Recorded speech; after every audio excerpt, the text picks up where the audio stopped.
Welcome all. आई Nifty 50 की analysis देख लेते हैं मंडे के लिए। उसके पहले हम डिस्कस करते हैं कि हमने पहले क्या बात किया था। वैसे अब मार्केट ने क्लियरली जो अपना ट्रेंड लाइन का जो ब्रेकआउट था उसने दे दिया है। जो हमने बात किया था कि मार्केट जिस तरीके से एक ब्रेकआउट दिया उसके बाद जो ब्रेकआउट फेलियर आया है ट्रेंड लाइन का, और जो डोजी कैंडल्स बन रही थी दो दिन आप देखोगे तो ऐसे इस तरीके से डोजी कैंडल्स बन रही थी। डोजी कैंडल्स का अच्छे से अब ब्रेकआउट आ चुका है। ब्रेकआउट इन द सेंस कि उस टाइम क्लियर नहीं था कि मार्केट यहाँ से रिकवर होगा नहीं होगा। हम एक अच्छी बड़ी रेड कैंडल के इंतजार कर रहे थे। अगर आप डेली चार्ट देखोगे तो अच्छी दो इस तरीके की बड़ी रेड कैंडल्स बन चुकी हैं। अब यहाँ से देखिए आज ट्रेड कैसे बना। अब यहाँ पे हमने कल बात किया था कि 25,840 के पास एक इंपॉर्टेंट लेवल है। हमने सपोर्ट के लिए भी बात किया था कि अगर वो सपोर्ट है, अगर यहाँ से मार्केट ब्रेक करता है तो इस जगह के बाद से नीचे जो सपोर्ट है वो अगला सपोर्ट है कम से कम 100 टू 120 पॉइंट्स के पास तक का। तो मार्केट सीधे सीधे वहीं आया। अब यहाँ देखिए इस जगह से मार्केट ने ब्रेकआउट दिया। ठीक सर, मतलब एक बार तो कोशिश किया मार्केट ऊपर आया, लेकिन यहाँ पे सस्टेन नहीं कर पाया क्योंकि ट्रेंड देखिए और पहले से ही नेगेटिव है। अब इस जगह से क्या हुआ कि मार्केट ने यहाँ से ब्रेकआउट दिया ऑलमोस्ट आप देखिए 200 पॉइंट्स का, तो इस तरीके से, लेकिन सीधा सीधा मार्केट आया 150 पॉइंट्स यहाँ पे। लेकिन हमने यहाँ बात किया था कि 100 टू 120 पॉइंट्स एक सीधा, कोई भी बीच में सपोर्ट नहीं है, मार्केट यहाँ सीधे आ सकता है। सेम मार्केट ने वैसे ही रिएक्ट किया और मार्केट सीधे इस तरीके से आया। आई होप अगर आपने एनालिसिस देखी होगी तो इस जगह पे आपका अच्छा ट्रेड बना होगा। अब क्या कर सकते हैं देखिए, अब होने को तो कुछ भी हो सकता है यहाँ से, क्योंकि मार्केट है अब जो ट्रेंड लाइन के नीचे। अगर मैं आपको डेली टाइम फ्रेम का चार्ट दिखाऊँ, एक सेकेंड, ये है डेली टाइम फ्रेम का चार्ट। अब यहाँ से आप देखिए, यहाँ से मार्केट ने सीधे एक ट्रेंड लाइन बनाई थी। ट्रेंड लाइन को मार्केट ने अच्छा ब्रेकआउट दिया, लेकिन इस ब्रेकआउट का फेलियर हो गया। यहाँ पे क्लियर दिख रहा है कि मार्केट ने यहाँ पे बायर्स को ट्रैप कर लिया। अब यहाँ पे मार्केट नीचे से भी एक ट्रेंड लाइन आ रही थी। अगर मैं आपको इस जगह से ट्रेंड लाइन मार्क करूँ तो नीचे से भी एक ट्रेंड लाइन आई थी, मार्केट ने उसका भी ब्रेकडाउन दे दिया। अब यहाँ क्या निफ्टी यहाँ से रिकवर करेगा देखिए। अब मार्केट है तो सपोर्ट के नीचे, यहाँ से मार्केट के और नीचे जाने के चांसेस है क्योंकि सपोर्ट और नीचे है।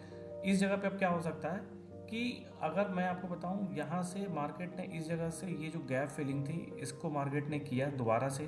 ठीक, अब यहाँ से क्या मार्केट इस वाले लेवल को भी ट्रैप करने जा सकता है। यहाँ पे मार्केट इस जगह से इस जगह भी जा सकता है। अब ये तुरंत नहीं चला जाएगा, लेकिन धीरे धीरे करके मार्केट इन लेवल्स को भी टेस्ट करने आएगा। ये एक दिन में नहीं हो सकता है, लेकिन मुझे लगता है कि आने वाले कुछ टाइम में अगर और भी नेगेटिविटी इसी तरह बनी रहेगी तो मार्केट यहाँ नीचे इस लेवल को भी टेस्ट करने आ सकता है। अब देखिए ये 15 मिनट का चार्ट है। अब यहाँ पे क्या कर सकते हैं, अब मार्केट यहाँ से 2 दिन से सीधे कंटिन्यू सेलिंग में आ रहा था। अब यहाँ से क्या हो रहा है कि आप देखोगे कि कोई भी अच्छा रिट्रेसमेंट या पुल बैक नहीं आया है। पुल बैक मतलब होता है कि जब यहाँ पे किसी सेलर्स ने सेल किया है तो यहाँ अभी तक किसी ने प्रॉफिट नहीं बुक किया है। अगर प्रॉफिट होगी, शॉर्ट कवरिंग होगी, तो मार्केट में पुल बैक आएगा। हमने पहले भी डिस्कस किया था कि मार्केट का जो स्ट्रक्चर होता है, अगर मार्केट को ऊपर भी जाता है तो मार्केट इस तरीके से ऊपर जाता है। अगर मार्केट को नीचे आना होता है तो मार्केट का कुछ इस तरीके से स्ट्रक्चर होता है। तो अब कोई भी ये वाला जो पुल बैक है, इस तरीके का पुल बैक नहीं आया। पुल बैक आने के बहुत ज़्यादा चांसेस हैं, लेकिन इसका ये मतलब नहीं है कि अब यहाँ पे आप पुट छोड़ के सीधे कॉल में बैठ जाओ। अगर मैं आपको बताऊँ तो इस जगह पे 25,600 के पास एक सपोर्ट है। मैं ये सपोर्ट मार्क कर दे रहा हूँ। अब यहाँ पे क्या हो सकता है, अब यहाँ से मान लीजिए मार्केट, पहले मैं सारी चीज़ों को डिलीट कर देता हूँ। ठीक, अब यहाँ पे, हाँ, अब यहाँ से क्या हो सकता है कि अगर मान लीजिए कि मार्केट यहाँ पे फ्लैट खुलता है, ठीक, फ्लैट खुलता है या हल्का सा गैप अप होता है, मार्केट ऊपर जाता है, इस तरीके से कोई स्ट्रक्चर बनाता है। ठीक, अब हमें फाइंड करना है वीकनेस। जब तक देखिए पुल बैक, मैं वेट कर रहा हूँ कि मार्केट ऐसे नीचे आया है तो पुल बैक आए, लेकिन ये जो पुल बैक आए ये एक अच्छे सपोर्ट से आए। तो वो सपोर्ट है ये 25,600 का। अगर मार्केट इसके ऊपर रहता है तो पुल बैक को फेल होने बहुत ज़्यादा चांसेस है। तो इस वजह से मैं यहाँ पे कोई कॉल साइड का ट्रेड प्लान करने के लिए नहीं कह रहा। मैं कह रहा कि अगर इस जगह पे मार्केट आए, सस्टेन करे, कोई ब्रेकआउट दिखाए और उस ब्रेकआउट का फेलियर आए, तो आप इस टारगेट के लिए ट्रेड प्लान कर सकते हो। सेम कंडीशन यही है, लेकिन इसके पहले आपको समझना होगा मार्केट का बिहेवियर, कि मार्केट किस तरीके से बिहेव कर रहा है, मार्केट में कोई वीकनेस है या नहीं है। तो आपको मार्केट के वीकनेस को पहले आइडेंटिफाई करना होगा, और मार्केट का वीकनेस आप आइडेंटिफाई कर लोगे, उस कंडीशन में अगर इस तरीके से कोई ब्रेकआउट आता है, उस ब्रेकआउट का फेलियर आता है, तो ट्रेड की एक्यूरेसी बढ़ने के ज़्यादा चांसेस है। सेम चीज़ अगर मार्केट यहाँ से फ्लैट भी ओपन होता है और यही सेटअप बनाता है या थोड़ा सा ऊपर जाता है, बायर्स को बुलाता है, मान लीजिए कि यहाँ पे फ्लैट ओपन हुआ और यहाँ से थोड़ा सा ऊपर गया, ब्रेकआउट बना रहा है, बायर्स को बुला रहा है, फिर कोई वीकनेस आके ब्रेक डाउन होता है, तब आप यहाँ पे ट्रेड कर सकते हो। तो ये रहा आपका, जब मार्केट गैप अप होगा या फिर फ्लैट ओपन होगा तो कोई वीकनेस होगा तब ट्रेड करने के लिए। अगर मान लीजिए अब मार्केट गैप डाउन खुलता है तब क्या करना है। अब देखिए, अगर किसी कंडीशन में मार्केट यहाँ पे गैप डाउन खुलता है तो क्या होगा कि यहाँ पे इस जगह पे देखिए मार्केट में एक रिट्रेसमेंट आनी बाकी है, छोटा सा रिट्रेसमेंट। मैं ये नहीं कह रहा कि सीधे रिवर्सल आ जाएगा, छोटा सा रिट्रेसमेंट आएगा। अगर इस जगह सपोर्ट के ऊपर मार्केट रहता है, गैप डाउन होने के बाद भी अगर सपोर्ट के ऊपर रहता है, कोई ब्रेकआउट आता है, तो एक छोटे से उसके साथ आप ट्रेड कर सकते हो, छोटे लॉट के साथ आप ट्रेड कर सकते हो।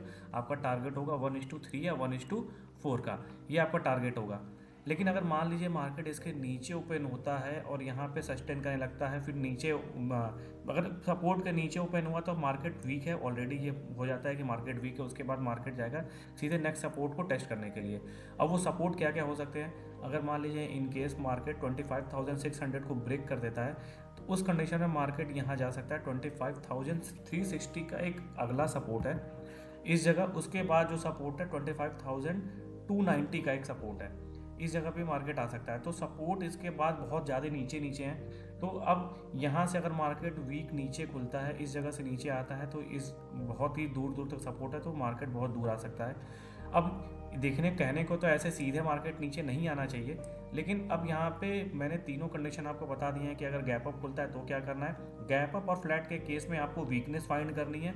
अगर गैप डाउन में सपोर्ट पे ओपन होता है तो इस जगह पे आपको क्या कहते हैं कि एक छोटा सा कॉल का ट्रेड आप प्लान कर सकते हो। ये आपके ऊपर है कि आप रिस्क लेना चाहते हो या नहीं लेना चाहते हो। आप या तो वेट करना कि ठीक है कोई ऐसे पुल बैक आता है, फिर उसके बाद जब इसका ब्रेकडाउन आता है फिर मैं ट्रेड करूँगा। तो ये आपके ऊपर डिपेंड करता है। मैंने आपको सारे लेवल्स बता दिए हैं। अगर आपको वीडियो अच्छी लगती है, जैसे जिस तरीके से हमने कल डिस्कस किया था यहाँ के ट्रेड के लिए, कितना अच्छा लेवल हमने कितना अच्छा हम टारगेट हमने अचीव किया। अगर आपको वीडियो अच्छी लग रही है, लेवल्स अच्छे लग रहे हैं, तो आप अपने ट्रेड करने के तरीके को, अपने लेवल्स को कमेंट कीजिए और मेरी वीडियो को लाइक कीजिए, शेयर कीजिए, सब्सक्राइब कीजिए। Thank you for watching.